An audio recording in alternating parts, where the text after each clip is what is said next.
I'm not running just for Congress. Who's ready to elect Beto O'Rourke the next senator from Texas?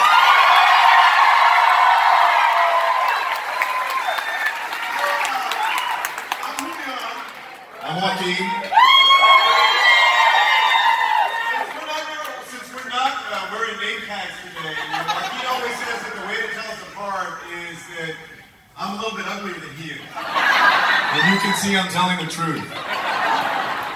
You know, let me begin to start by thanking Chairman Beto of the Democratic Party, who's here. I understand that the great mayor was here today, especially we want to thank him as well. You know, Joaquin and I were born on the 16 de septiembre. And so we just turned 44. I know, we're getting up there. I know. I'm 1 minute older. But we grew up with our mother and our grandmother. And our grandmother had come from Mexico, from Coahuila, across the Regal Pass because her parents had passed away. And she ended up with her family, her nearest relatives in San Antonio. And she raised my mother as a single parent. She worked as a maid, a cook, and a babysitter because she never finished elementary school, even. And then my mother raised us as a single parent after our parents split up when we were 8. We went to the public schools on the west side of San Antonio, in the Edgewood School District and SAISD. And then we had the opportunity to go on to college and go to law school, then to become the first in our family to be professionals when we got our law degree and became lawyers, and then represent the community that we had grown up in. I represented San Antonio as councilman and then mayor, and Joaquin state representative, and now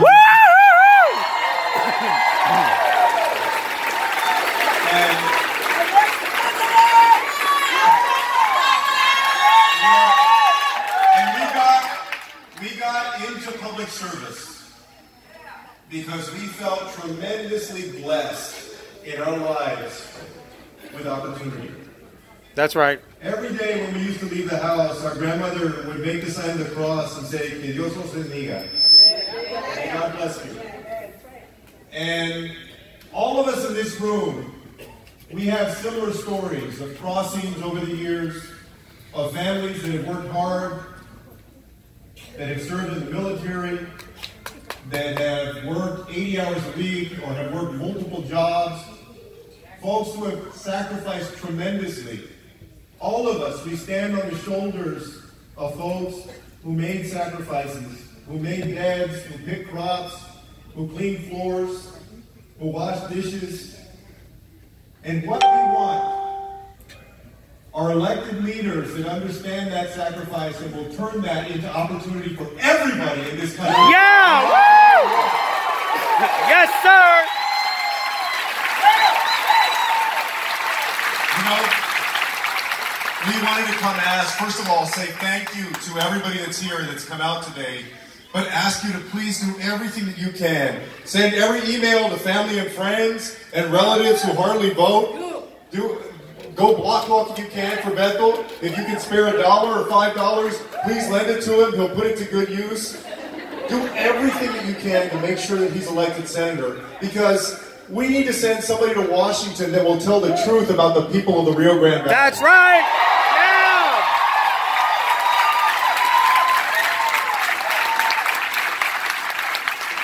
The current junior senator from Texas has tried to make his political career on giving you a bad name and giving the Valley and Brownsville, McAllen, and other places a bad name. This is not a war zone. This is a beautiful community of wonderful people. And so, before we bring Beto up, of course, we've been elected officials. I serve in Congress right now. Beto and I both got elected the same year. He representing the El Paso district. I have the main San Antonio district. But we're also citizens and Texans. And when I think about the people that we need to see in office, I think about the fact that 50 years ago, around the time that my mom had just graduated from high school and was going to college, 50 years ago, if you asked somebody who was living somewhere around the world, in Asia or Africa or Latin America or anywhere else, where on earth they would want to go if they were going to leave their home country, 50 years ago, for all the work that we still had to do in terms of civil rights and women's rights and voting rights, the answer was very clearly the United States of America. Yeah! Woo! And for all of us, when we think about the future of this country, when we think about what we're going to leave for our kids and our grandkids, when we think, as Beto has said, this whole campaign about how we're going to be measured by those kids and grandkids, when we ask the question 50 years from now to somebody living in Europe or Africa or Asia or Latin America, where on earth they would want to go if they were going to leave their home country, all of us have to put people in high office who will make sure that the answer is still the United States of America.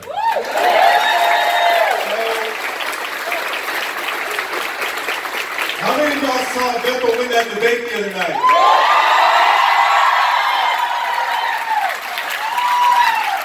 He won that debate because he's genuine. Because he cares about people. Because he has a positive vision for the future of Texas. And because of you. And the only way that he's going to win this campaign is if you get out there and you vote. And you tell your friends and your family and your co-workers and your neighbors to get out there and vote. You got to get everybody to And if you do, then I look forward to being with Joaquin on election night. You know, I don't know, I'm going to have probably like 6 different internet tabs on looking at the results. And they're going to have 2 TVs on. And they're going to have the red maps and the blue maps. And I can't wait until that moment when they show Texas.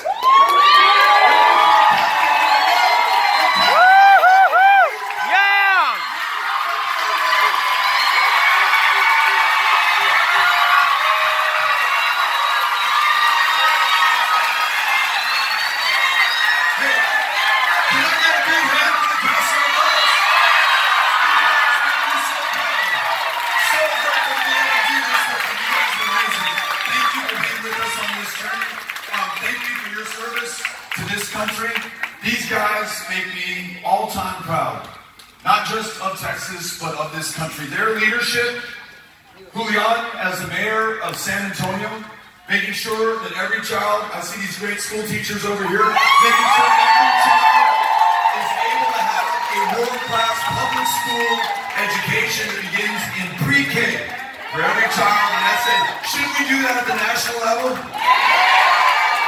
Serving with distinction and honor in the cabinet of President Barack Obama as the Secretary for Housing and Urban Development. Yeah! Woo! Yeah! Woo! And Joaquin. In Barack, Yeah! Woo! important positions of public trust right now. Serving on the House Intelligence Committee. Yeah! Woo! Making sure that as we have threats arrayed against us all over the world, and as we may have some threats arrayed against us here within this country, we need someone who is beholden not to a political party, who's focused not on his next election or his career, but who's answering only to the people of the United States of America, and making sure that we are still the greatest, most independent country the world has ever known. Thank you to the Castro brothers for being here and being with us in this campaign. Thank you all. Listen, Brownsville, we are back so soon after we just saw you, because whatever you're doing, we need you to keep it up.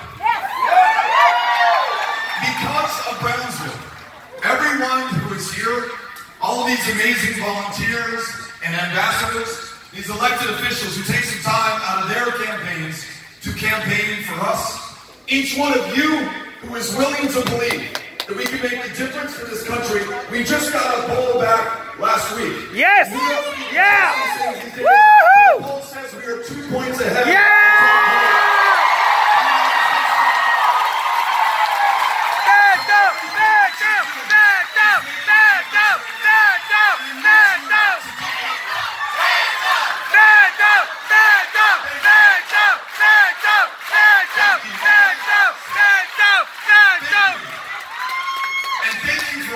And all the energy and all the excitement that you are bringing to this campaign. We love you, Beto. More inspired, more hopeful than I have ever been. To the disappointment that far too many people in this state face right now.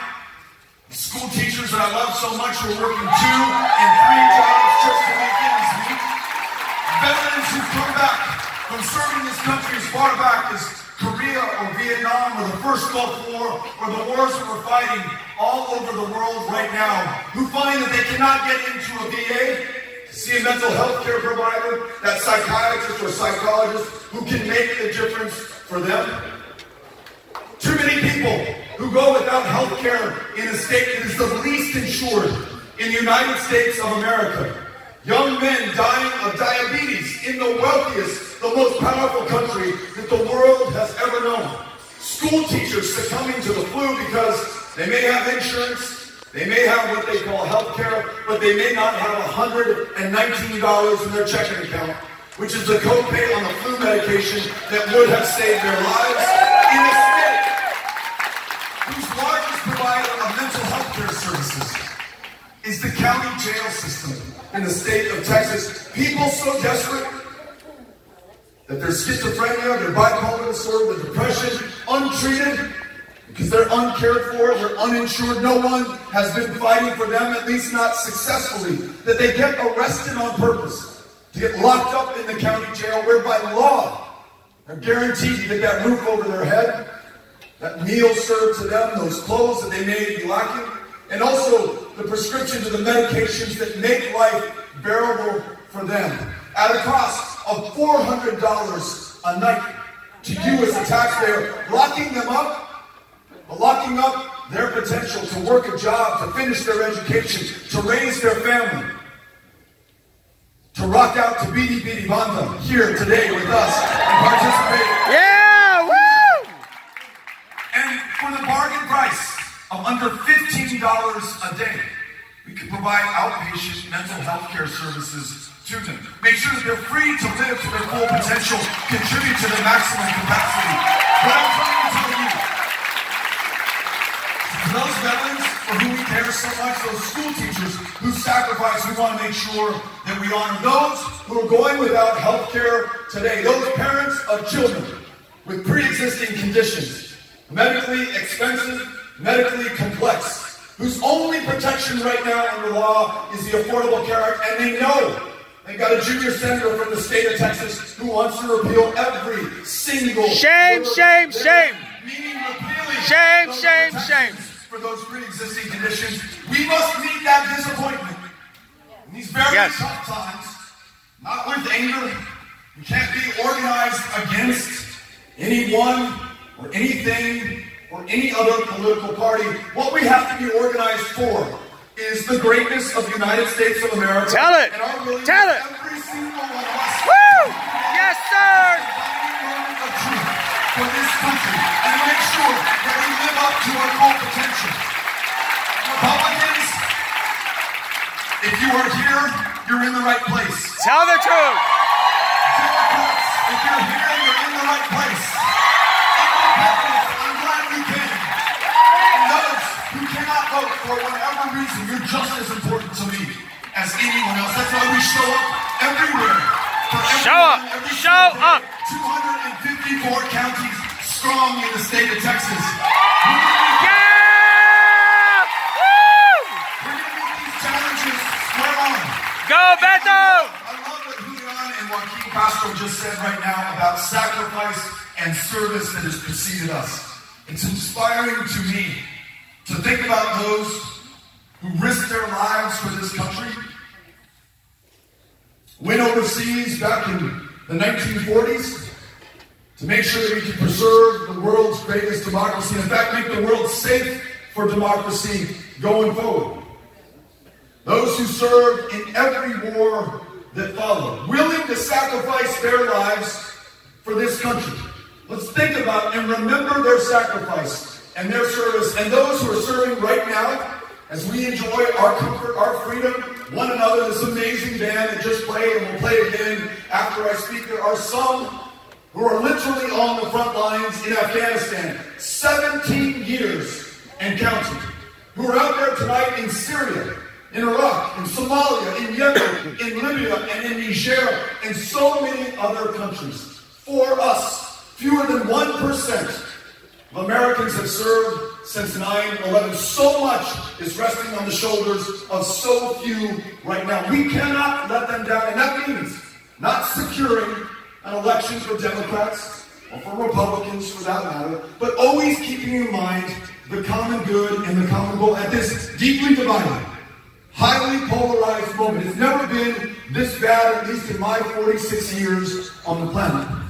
The country's calling not for more partisanship, more name-calling, more smallness, more pettiness. We're done with that stuff. It's calling for our greatness, for us to be strong and confident and bold and big-hearted, and that knows no partisan definition. I think about the same thing when I think about those great civil rights leaders who secured a more perfect union. We're not there yet. We may never get there, but they got us a little bit closer. Also willing to risk their lives, and in some cases to lose their lives. Yes. To secure civil rights not just for themselves, but for every American, whether they were marching across the Edmund Pettus Bridge with our colleague John Lewis. Yes. Getting beaten within an inch of their lives. Whether they were on hunger strikes, protesting the fact that those who picked the food that feeds this country were treated like second-class citizens. I want us to remember their service, their sacrifice, the greatness that precedes them right now. We are their inheritance. We got to make sure that we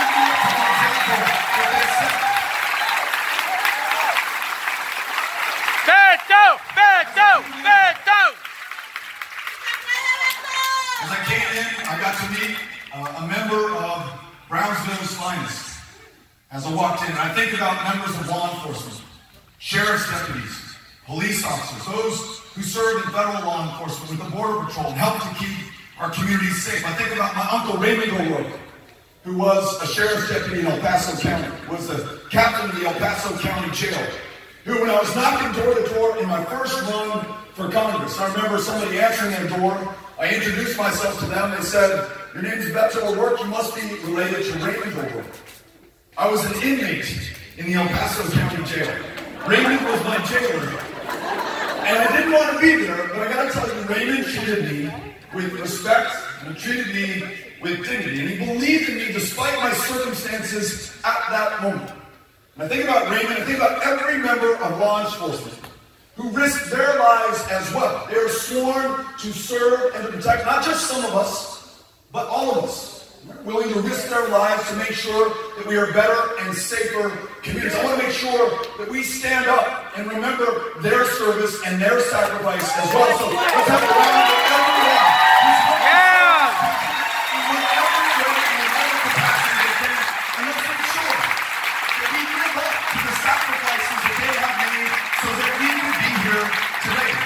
For those veterans that I mentioned earlier, this country's so quick to send them to war all over the world, and yet unable to provide the resources to ensure that everyone who comes back has a roof over their head, is able to move on to the next step of their lives, their career, their education, that small business that they want to start. A country that sees 20 veterans a day take their lives, most of them unable or unwilling to go into a VA and see that provider who will be able to save their lives. I want to make sure that each one of us guarantees that we find the resources to hold up our end of the bargain. No veteran waits to see that mental health care provider who can make the life or death difference for them. That this country, $21 trillion in debt for the wars that we have fought, the tax breaks that we have cut, doesn't use that debt as an excuse not to pay our end of the obligation for them. I want to make sure that each and every veteran who comes back to this country is treated with the respect Yes. and dignity. Woo! Yeah! I want to make sure That's right. going forward, all of us, before we ask anyone to put their life in harm's way, that we understand why we fight the wars that we fight. I mentioned 17 years in Afghanistan, 27 years in Iraq. I was a high school senior, 18 years old, when I remember George H.W. Bush announcing that we were going to use United States military force. That means putting U.S. service members' lives on the line in Kuwait and in Iraq.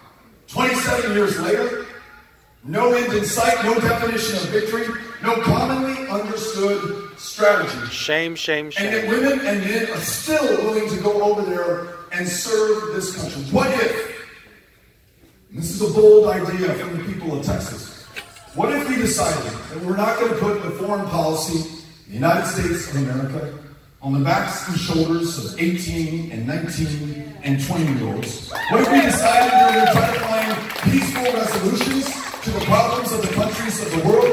We're going to try to find diplomatic solutions to the United States aims across the globe, but we're not going to try to solve every single problem of the United States military.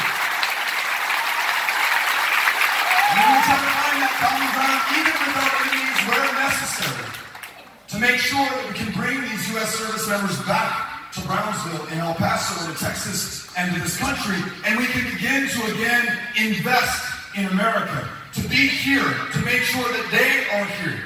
What if we decided, for those school teachers that I was just talking about, half of whom are working a second or a third job, all of whom right now are required to teach to a high stakes, high pressure, standardized test that in no way adequately measures their performance in the classroom or that child's progress in front of them. That's right.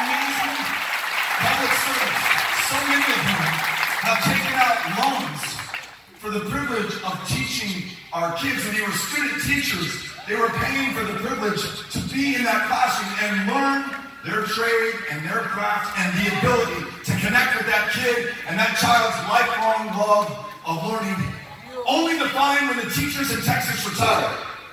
It's been 13 years since this state has made a cost of living adjustment. That means as the cost of medication, gasoline, and household expenses goes up, their real income comes down every single year. And to add insult to injury, just this last year, the state of Texas, in its infinite wisdom, decided their health care costs would double. You're excused. Putting the god-awful decision before those retired teachers who deserve a retirement of dignity, not one of poverty. Do I pay for the medications? Do I pay for the food on the table?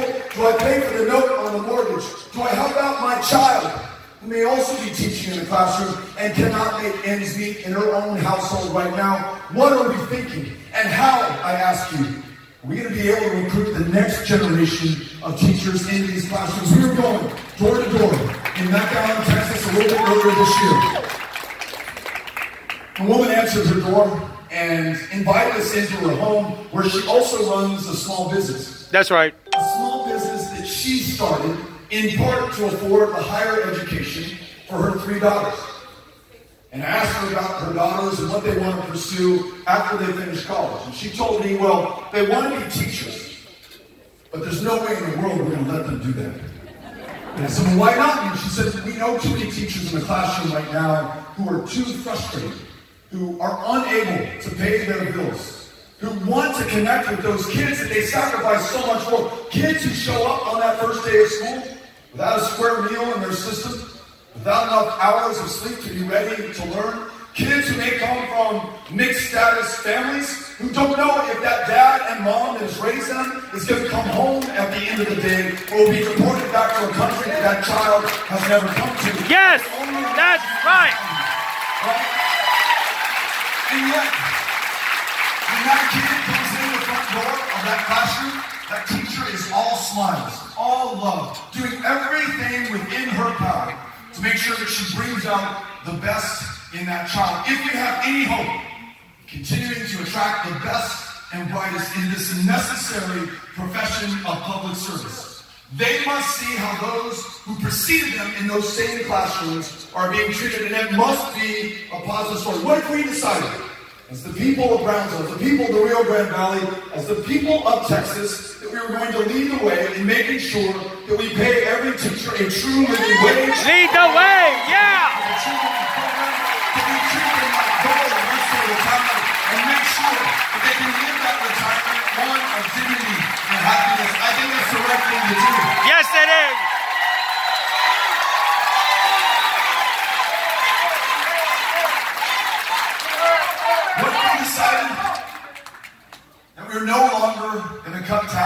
oligarchs to corporations. They're already sitting on record piles of cash. We're no longer going to send benefits to the very wealthiest in this country at a time of record income inequality, the worst it's been in the living memory of anyone in this room.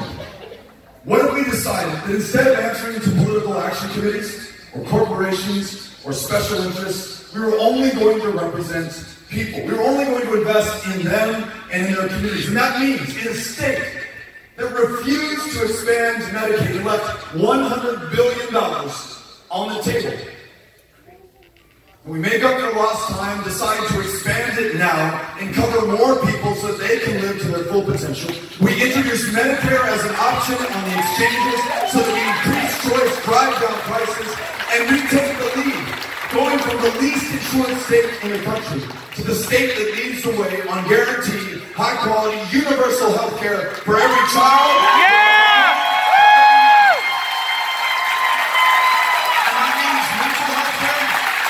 Primary health care, and that means for women in a state that leads the country in the maternal mortality crisis 3 times as deadly for African American women in Texas, a state that has closed down so many of its family planning clinics, making it that much harder for women to get a cervical cancer screening, to see a family planning provider, to see a doctor or provider of any kind, that we're losing them faster than almost any other place in the developed world today. What we said that universal health care also means the ability for every single woman to make her own decisions about her own body, about access to the health care providers who make it possible.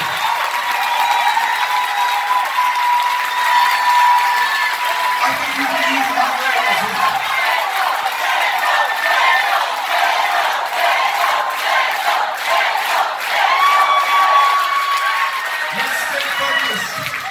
Let's stay focused then on the future. Let's make this campaign about and for the future, because the people of the future are counting on us right now. They're going to want to know. And in 2018, when we still had a chance to get this right, many of the issues that I just brought up, on others that may concern you, whether or not this will still be a country of laws or a country of men, whether we will decide that no man is above the law. That's right. That's right. Tell it. Tell it.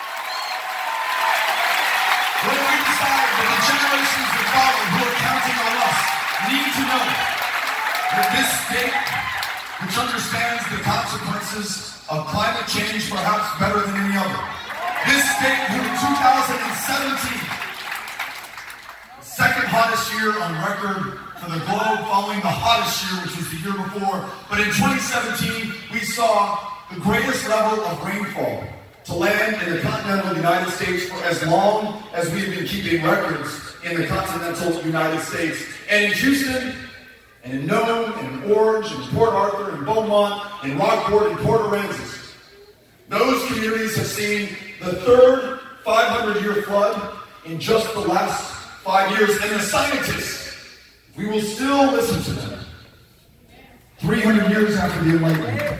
They tell us that storms like Harvey will only become more frequent, more severe. It'll only be that much harder to rebuild Houston yet again. And in fact, if we do not change the course that we're on, this trajectory will land us to a place where human beings will no longer be able to live in the communities that I just mentioned, in much the same way that the droughts that they're going through right now in North Texas, in the Panhandle, and in the West, where we grow our cotton and our food, where we feed and clothe not just Texas and the country, but so much of the rest of the world. Those droughts will also become more frequent, more severe. They will undermine our ability to take care of ourselves or even live in those communities going forward. The people of the future, our kids and our grandkids, and their descendants are counting on us to make the right decisions right now. We can still be a proud, energy-independent country led by Texas. We can do it in a far more responsible way, and we can seize upon our lead in a generation of renewable energy. #1 in the country in wind. Soon to be #1 in the country in solar. The fastest growing jobs in the U.S. today, wind and solar jobs. This is about the next generation and how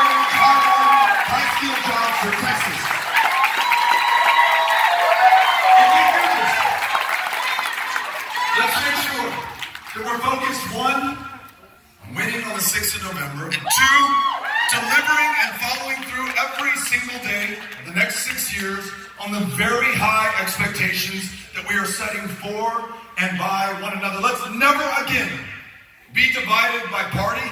You cannot be too Republican or too Democrat or too independent to be part of this. Let's never again be divided by how long your family has been here. Some of you can count 10 generations in Brownsville.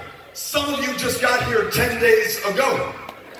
There are some who will be here in 10 minutes.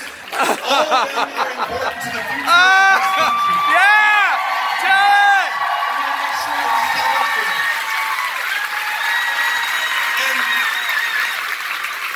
one of the last things that I want to tell you, because this is something that we, the people of the border, los fronterizos, understand perhaps better than anyone else. Before you're a Republican or a Democrat, you're a Texan, you're an American. Yes. And before anything else, you're a human being. And we should start treating each other that way. When we see, though this is a decision of just one man, Tell the truth. children taken from their parents after they have survived a 2,000-mile journey, and you have to ask yourself, how bad would things have to be for you to scoop up your little baby, to walk those hundreds of miles, maybe jump on top of a train, on the roof of a train known as La Bestia, or the Beast, to come here to our front door, to this country that has welcomed refugees and asylum seekers and immigrants for literally hundreds of years, and to find not the safety and salvation for which you risked your life, but to find your worst nightmare, that child taken from your arms by force if necessary. Shame. Standing in Shame. the Border Patrol station in McAllen, Texas, in the busiest Border Patrol sector in the country,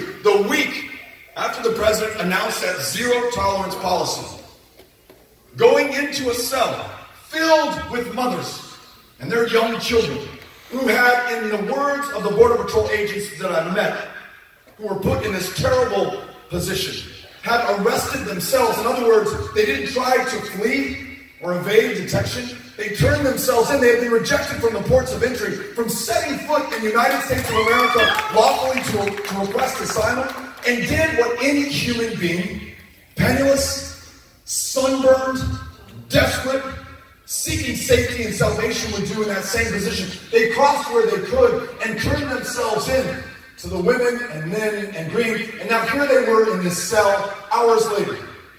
And I asked to talk to the first young woman that I met, and the Border Patrol agent asked her, ¿Cuántos años tiene usted? And she said, 17. 17-year-old mother with a 3-year-old child. And she said, you know what, she's too young for you to talk to. Who else would you like to talk to? What do you say? There's a cell full of mothers at their most vulnerable, at their most desperate moment in their lives. And I just said, well, I guess I'd like to talk to the woman behind her. And so she came out with her 7-year-old child.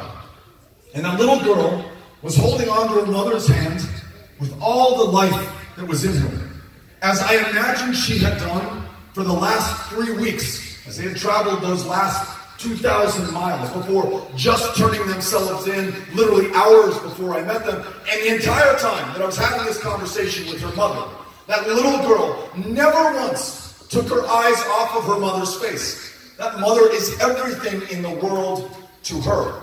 And within hours, me being able to learn their story, that girl would be taken from that mother.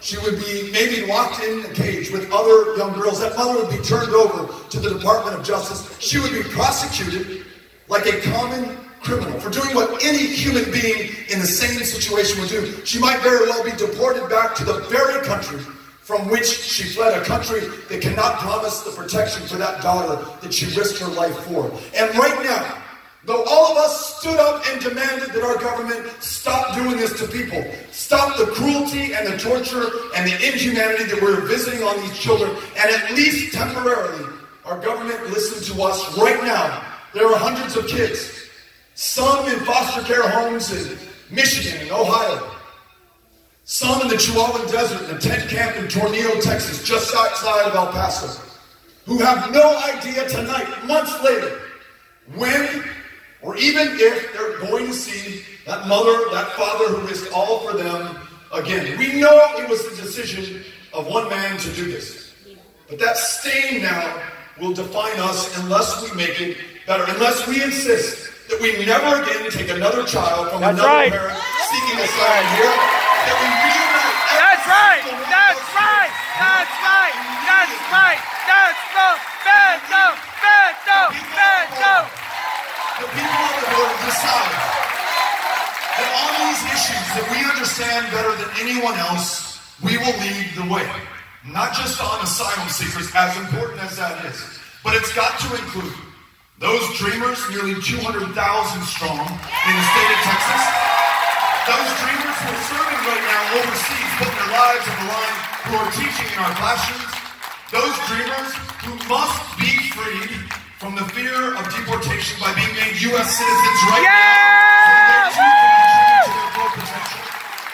And this message for our colleagues in Congress and in the national government, especially those who've never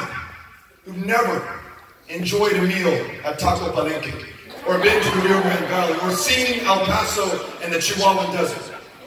Si queremos asegurar nuestras comunidades, no necesitamos muros. Necesitamos tratar cada humano con la dignidad y respeto que merecen como humanos. What do you all think of that? What do we just treat human beings like human beings going forward? Yes! Here's the deal. We are less than a month from the 22nd of October, the first day that each one of us can vote in the election that will decide the future and the fortune and the fate of this country. I told you, some polls have us a little bit behind. Some polls that just came out have us a little bit ahead. This one is going to be decided by you. We do not take a dime of political action committee money, no corporate help, no special interest. All people in every single one of the 254 counties of Texas. All people! To be alive and to have the ability to vote and decide the future of this country, it is right now. Are you committed to winning this? Yes! Yes! Get out there, knock on doors, make those phone calls, and let's change the course and future of this country and this state from this generation and every generation that follows.